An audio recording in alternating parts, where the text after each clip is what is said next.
সকালে ব্রেকফাস্ট বানানোর কাজ স্টার্ট হয়ে গেছে।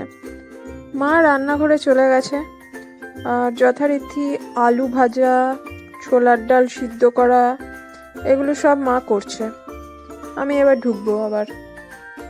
এখানে আলু ভাজা হয়ে গেছে, ছোট ছোট করে আলু। আজকে ছোলার ডালে একটু আলু দেব। নর্মালি আলুটা ভালো লাগে না আমার, তাও আজকে দেবো ভাবলাম, দেখা যাক। ছোলার ডালের রেসিপি তোমাদের অনেক দেখিয়েছি এর আগে, তাই অত ডিটেলসে গেলাম না। এখানে ওই যা হয়, শুকনো লঙ্কা, জিরে, গোটা জিরে, হিং, এগুলো ফোড়ন দিয়েছি, আর হলুদ গুঁড়ো আর জিরে গুঁড়ো, একটু জল দিয়েছি। এখন কাশ্মীরি লঙ্কা গুঁড়ো দিলাম, কাঁচা লঙ্কা আর আদা বাটা, এই সবগুলো দিয়ে মশলাটাকে একটু কষিয়ে নেব। এবার সিদ্ধ করে রাখা যে ছোলার ডালটা ছিল সেটাকে দিয়ে দিলাম, আর সাথে ভাজা আলুটাও দিয়ে দিলাম। আজকে আর নারকেল ছিল না, তাই আর দিতে পারলাম না নারকেল। নামানোর আগে একটু ঘি দিচ্ছি আর অল্প গরম মশলা গুঁড়ো, ব্যাস ডান ছোলার ডাল।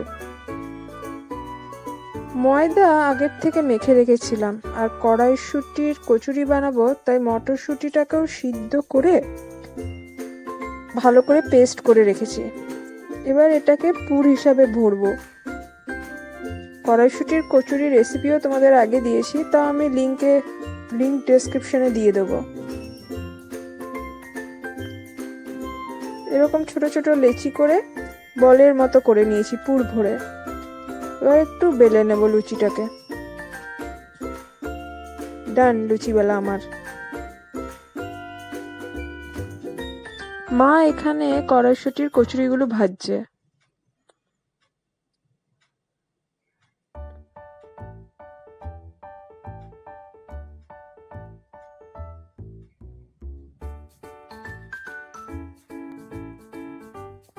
ভাজার কাজটা মাই করে সব সময়।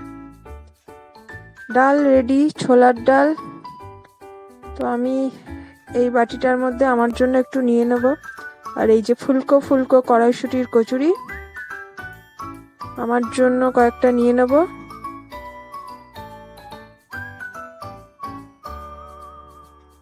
এবার খাওয়ার পালা।